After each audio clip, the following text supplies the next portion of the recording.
ஆடி மாதம் ஆனாலே அம்மனுக்கு ரொம்ப ஸ்பெஷலான நாள். ஒவ்வொரு ஊர்லேயும் ஒவ்வொரு விதமான ட்ரெடிஷ்னலில் நீங்கள் வந்து பிரசாதம்லாம் பண்ணுவீங்க. கன்னியாகுமரியில் இந்த இனிப்பு கொழுக்கட்டை தான் ரொம்ப ஃபேமஸ். இதை ஸ்டீம் பண்ணாமல் தண்ணியில் வேக வச்சு எடுக்கிறது தான் ரொம்ப விசேஷமாக இருக்கும்.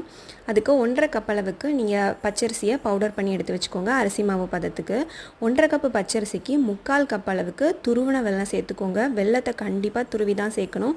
அதில் எந்த கட்டிகளும் இருக்கக்கூடாது. ஏலக்காய் சுக்கு பொடி சேர்த்துக்கோங்க. 1 கப் அளவுக்கு தேங்காய் சேர்த்துக்கோங்க. இந்த மாவுக்கு தண்ணி எதுவுமே சேர்க்கக்கூடாது. அந்த தேங்காய் வெல்லத்தோட ஈரப்பதத்திலேயே அந்த மாவு நல்லா பிடிச்சி வரணும். இந்த மாதிரி ஏதாவது தேங்காய் துண்டு அந்த மாதிரி இருந்துச்சுன்னா அதை ரிமூவ் பண்ணிடுங்க. ஏன்னா தண்ணியில் போடும்போது கொழுக்கட்டை உடைய ஆரம்பிச்சிரும். இந்த மாதிரி நல்லா மிக்ஸ் பண்ணிக்கோங்க. மாவு உங்களுக்கு ரொம்ப வந்து லூஸாக இருந்த மாதிரி இருந்துச்சுன்னா லைட்டாக நீங்கள் கொஞ்சம் அரிசி மாவு சேர்த்துக்கலாம். இந்த மாதிரி பிடிச்சி வரணும். இந்த அளவுக்கு பிசைஞ்சுக்கோங்க. கொஞ்சம் கூட தண்ணி சேர்க்கக்கூடாது. அதுக்கப்புறம் இந்த மாதிரி குட்டி குட்டியாக உருட்டி தனியாக எடுத்து வச்சுக்கோங்க. அடுப்பில் ஒரு பாத்திரத்தில் பாதி அளவு தண்ணி எடுத்துக்கோங்க. தண்ணி நல்லா தரதரன்னு கொதிச்சதுக்கப்புறம் தான் நீங்கள் கொழுக்கட்டையை போடணும்.